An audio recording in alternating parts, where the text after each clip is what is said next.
do you want to be when you grow up? I want to be... Hey, I never thought of that. Let me think about that. Whoa.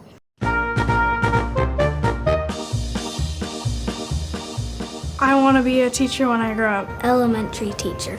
I like little kids. A babysitter. A pastor. A dolphin trainer. A dental that eats bugs. A haircutter. A person who helps in charities. I'm a cashier at Walmart. An author. Chapter books about mythical creatures and animals and things. My name is Oli. My name is Jess. My name is Mabel. Josh. Yomiyu. I'm 9 years old. I'm 11 years old. I'm 10 years old. My favorite subject at school would be math. I like science most of the time. Does Fayette count as one? I like them all. Math? My favorite subject is math.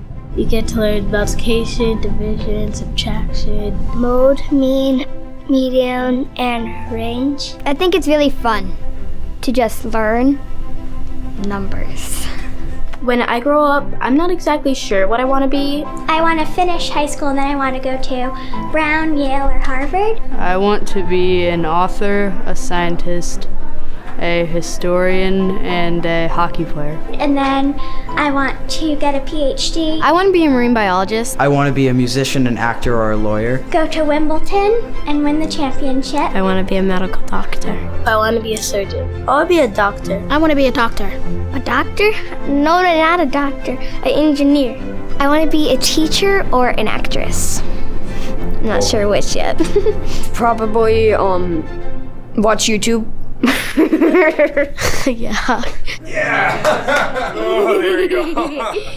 I think it's important to have a voice because It means that we get to speak up. It gives you a chance to speak your mind. Sometimes, not everyone's heard and everybody has an opinion. So other people can know what you believe in. You should never underestimate someone because you never know what they are and how they are. It is important to have a voice because if you want something to say, you should be able to say it. Adults shouldn't be the only one that get to make decisions, that get to tell about everything they like and what they know. Because adults don't always know what the kid would think. for a lot of these issues, kids have an inside perspective. If we don't learn to speak our minds and take part in the community, what's going to happen to the community? You're involved and you know what's happening in your community. We can inspire other people, show the world who you are. You get to share your ideas and you get to say what you want. You need to have a voice to speak loud and give your ideas because your ideas might change the world.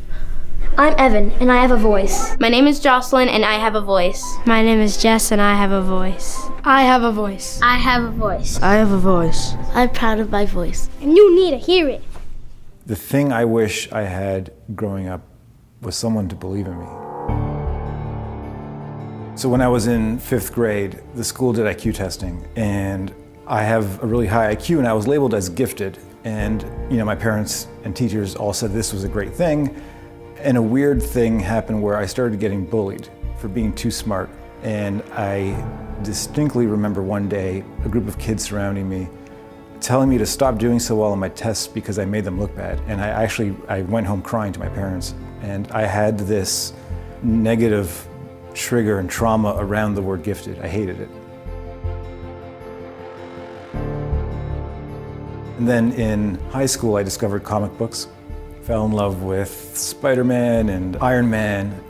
But when I opened my very first X-Men comic, on the very first page it said Xavier's School for Gifted Youngsters. And there was that word gifted again, but now it meant superpower. And I had this crazy paradigm shift that the word gifted meant superpower.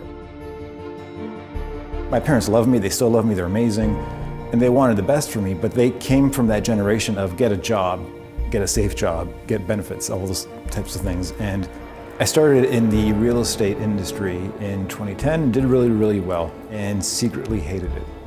And then I got trapped, and it's such a weird place to be. You get trapped with a reputation and fame in a little bubble of an industry where you're well known and you're in magazine articles and you're touted as an award-winning person in doing a thing, and trying to explain to people that I'm miserable. And it showed up physically. I was overweight, and it was hard to talk to anybody about this. But then the one positive that came out of it was that it afforded me the chance to start going to mastermind groups and conferences and investing in personal development, where I got to meet some of the most amazing humans on the planet. It uncovered my ability and my superpower, my gift to believe in others. I am obsessed with finding people who want to change the world and believing in them. I want to see anyone who is inspired to make change, I want to help them make it happen. If you feel like a rebel, if you feel like a misfit, if you feel like you don't fit in, like you stand out, if you've been told to stop dreaming, I want you to pay attention to what we're all saying in this film. I want you to listen to us. I want you to dream bigger. I have decided to talk to you about the benefits of failure. And as you stand on the threshold of what is sometimes called real life, I want to extol the crucial importance of imagination. Failure gave me an inner security that I had never attained by passing examinations. Failure taught me things about myself that I could have learned no other way. I discovered that I had a strong will and more discipline than I had suspected. I also found out that I had friends whose value was truly above the price of rubies. The knowledge that you have emerged wiser and stronger from setbacks means that you are, ever after, secure in your ability to survive. You will never truly know yourself or the strength of your relationships until both have been tested by adversity. Such knowledge is a true gift for all that it is painfully won, and it has been worth more than any qualification I ever earned. So given a time turner, I would tell my 21-year-old self that personal happiness lies in knowing that life is not a checklist of acquisition or achievement. Your qualifications, your CV, are not your life, though you will meet many people of my age and older who confuse the two. Life is difficult and complicated and beyond anyone's total control, and the humility to know that will enable you to survive its vicissitudes. By any conventional measure, a mere 7 years after my graduation day, I had failed on an epic scale. An exceptionally short-lived marriage had imploded, and I was jobless, a lone parent, and as poor as it is possible to be in modern Britain without being homeless. The fears that my parents had had for me and that I had had for myself had both come to pass. And by every usual standard, I was the biggest failure I knew. Now, I'm not going to stand here and tell you that failure is fun. That period of my life was a dark one, and I had no idea that there was going to be what the press has since represented as a kind of fairy tale resolution. I had no idea then how far the tunnel extended, and for a long time, any light at the end of it was a hope rather than a reality. So why do I talk about the benefits of failure? Simply because failure meant a stripping away of the inessential. I stopped pretending to myself that I was anything other than what I was, and began to direct all my energy into finishing the only work that mattered to me. Had I really succeeded at anything else, I might never have found the determination to succeed in the one arena where I believed I truly belonged. I was set free because my greatest fear had been realized, and I was still alive, and I still had a daughter whom I adored, and I had an old typewriter and a big idea. And so rock bottom became the solid foundation on which I rebuilt my life.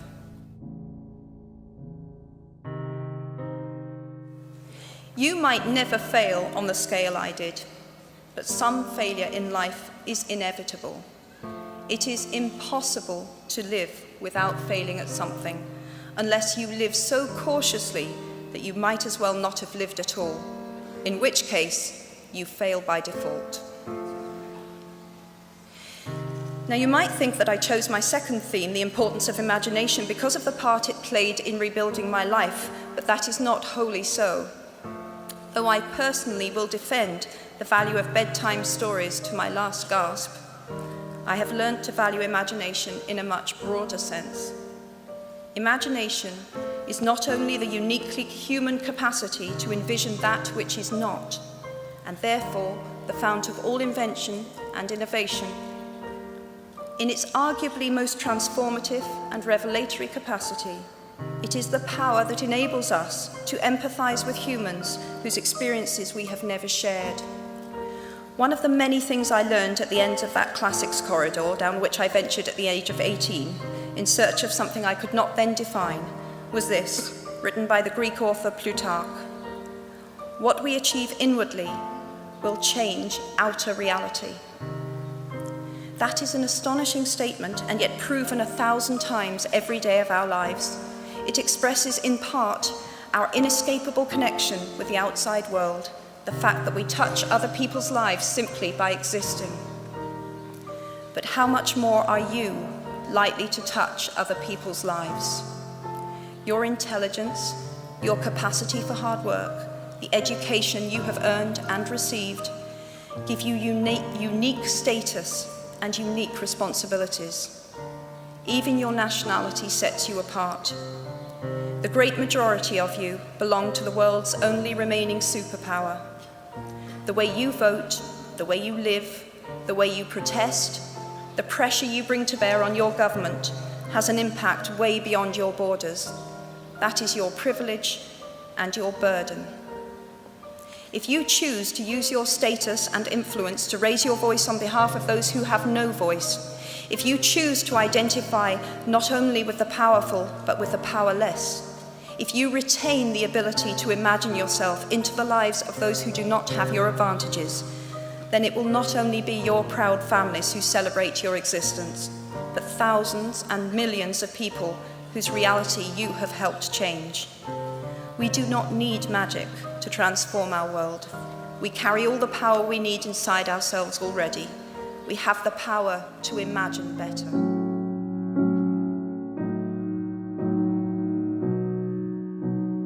Can someone tell us, for example, I showed you J.K. Rowling, right? I don't know if some of you have read the stories of Harry Potter or seen the movies or whatever, but she was really struggling with life.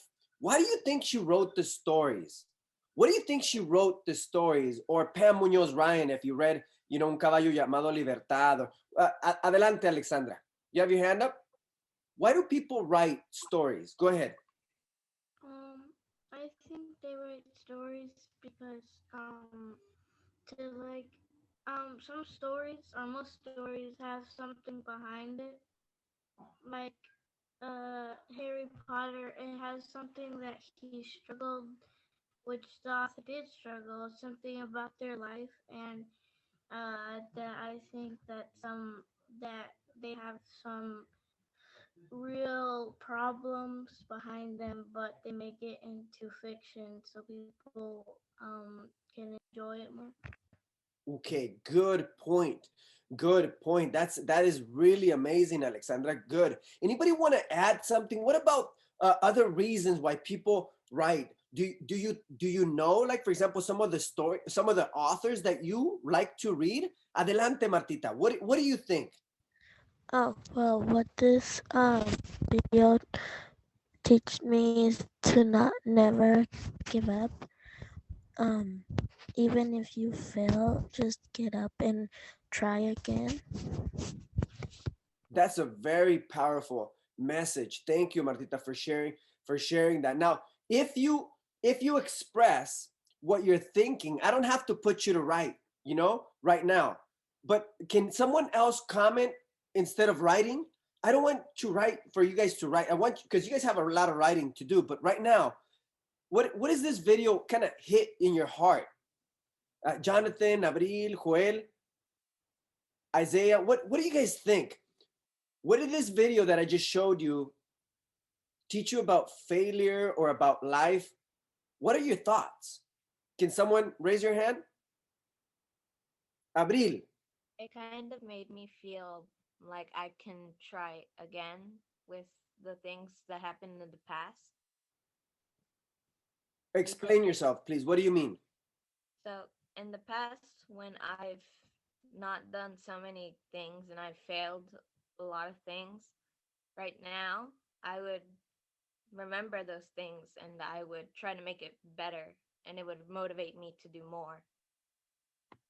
Okay. Now, that's a really good point, right? We got to look at our own motivation. Now, how does this relate to the story that you guys are writing? Because you guys are fifth graders, right? You guys are fifth graders, and fifth graders, right? You start to develop. This is where a lot of things start to change in your life. I've had third grade, fourth grade, fifth grade, third grade, fourth grade, and fifth grade. I've had some kids that have really struggled with some internal stuff in their mind. And I told you that I even had my struggles. I even have my days where I really struggle a lot.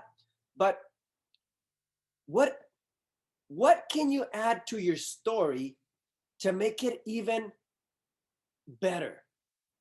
What can you add to the characters? Go ahead, Jonathan. You have your hand up. Adelante, Jonathan. In your story, you could add like a life lesson. Tell us more. Tell us more, Jonathan. Why do you say that? Why would it be important to add a life lesson to a story? Go ahead, Jonathan. Jonathan, as you think about adding a life lesson, or anyone in here, but that's a good point, a life lesson. You should add a life lesson to your story. Because Adrian, you were talking about, that you love skateboarding, that your story. So now all of you are writing stories where you have characters and you have all these emotions that characters have. What do you want others? Now, you do realize that there's people going to be reading your stories, right? I already shared it with the librarian. Your stories, if they ask for access, you can give them access. You'll get it in email. Ms. Ramirez is already looking at your stories, but I'm only sharing these stories, people that I really, really want them to see my kids shine. That they can, I really have a lot of respect for Mr. G. And do people in your stories, the characters in your stories, are they real? They're not real, right? But can they be more real? Can you make your stories, like, for example, a little bit more real? Even though they're fiction, can you make your stories like more real? Can your characters talk? Do your characters talk in your stories? Does the dragon say something, or does the narrator say something about the dragon? Because usually, Isaiah, dragons can represent like, oh my gosh, there's a dragon, run. But in ancient cultures, dragons, what do they represent, Isaiah? Do you know what, in ancient cultures, what dragons represent? Anybody? No. No. Okay. So go online and research, what do dragons represent in old stories? Alexandra, do you know? Go ahead. I think I know. I think they represent peace and something else. Okay, they represent peace. Sometimes a dragon can represent what else? Adelante, Abril. Back then, people thought that animals were very kind and peaceful, and they used them as representations for every state. They thought, because I think there was an animal goddess, and many people believed in many gods, and there was many gods that looked like animals. Okay, good point. Adelante, Jonathan. What do you know what the dragon could represent, Jonathan? Because I think Isaiah should be taking some notes. Good for your story, dude. They're helping your story. That's good. We want to create a community that helps each other. Adelante, Jonathan. Power, happiness, and wealth. Ooh, so some, so are you looking that up right now, Jonathan? Yeah. Okay, he's doing an online search, because dragons can represent other stories. Now, usually you look at a dragon, if you were to look at a dragon, like, oh my gosh! Dragons bring good fortune. Ooh, interesting, Isaiah. So maybe look at your story and say, okay, how can you have a little twist? Because you're gonna have a dragon, and you can, boys and girls, you can also do your artwork, right?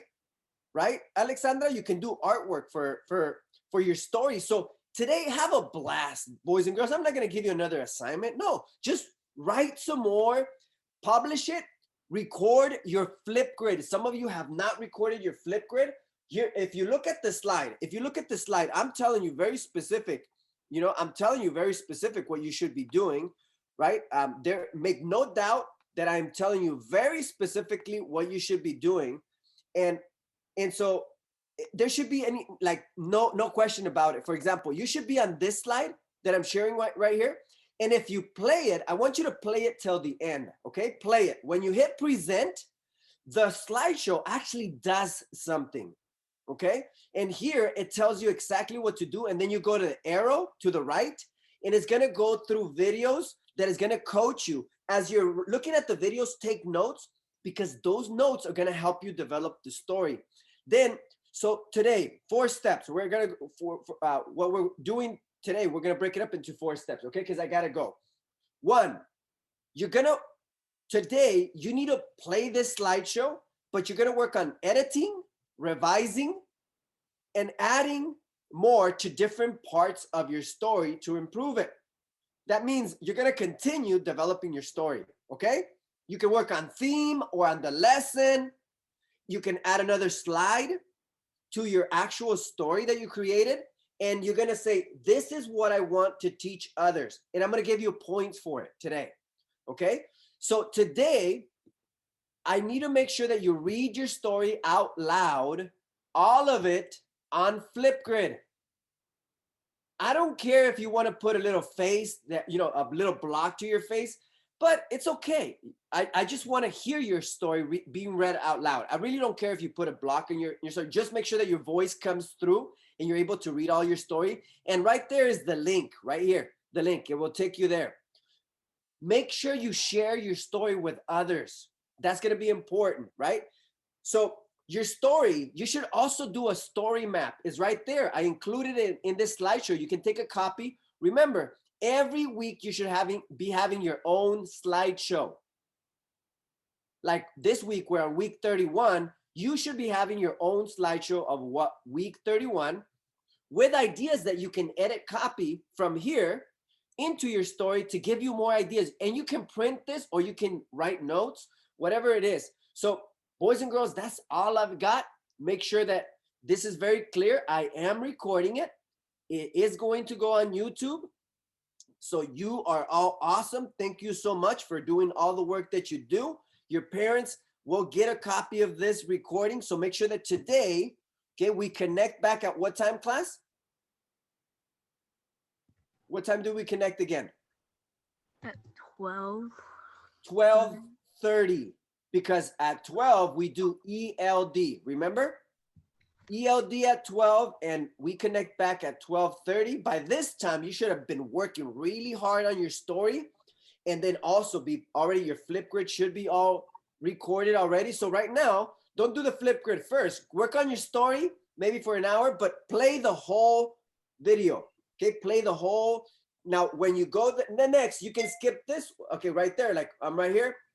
The next one, right here. If you already saw this, right? If you just hit spacebar, you'll play it.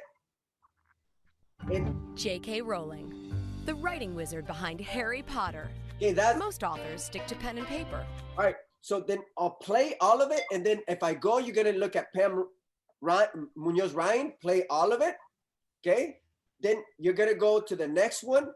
This young author, this kid that actually wrote the story, and his story is actually being talked about in his schools. And then you're gonna watch this other video. Started as a simple class project. Okay, so just keep on going, right? Just keep on going. Just do your very best. And then that's it. Go through all the slideshow, take notes, have fun, take care. Nos vemos. Any other questions? Any other questions? Okay, bye. Nos vemos. Have a great day. Teacher, I have a question. Yes. So are we technically doing the story that we made, but we make it more realistic? Yeah, make it, you know, it's fiction, but make it more realistic so that your characters are speaking. Look at Harry Potter. Look at any story that you want to look at. And have that story motivate you. Oh, dude, you mean I could actually write like J.K. Rowling? You can write like anybody that you want. Yeah. Adelante, Alexandra. I'm trying to watch one of the videos and it's saying to request access. Okay. If that's the case, then just go right there, and then request access, and then I'm gonna look at my email right now, and then right now play it, por favor. That way, if that's the issue, you let me know. I'm gonna go right now. I'm checking it. 1 second. I'm checking it. I got multiple computers going on right now, like always. You know that. All right. So here we go. Let me see, because I should have gotten an email saying that Alexandra. Okay, got it. So I'm gonna give you access. Okay, so stay on right now. Okay, okay, I'm gonna share it. Okay, good. Now check. Now, do you have access now? Refresh. Now, do you have access?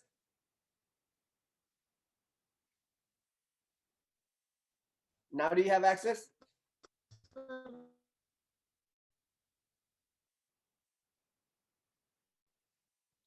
And what I'm gonna do is I'm gonna go to this, and I'm gonna make sure that I'm the reel, and then I'm gonna add you to the share.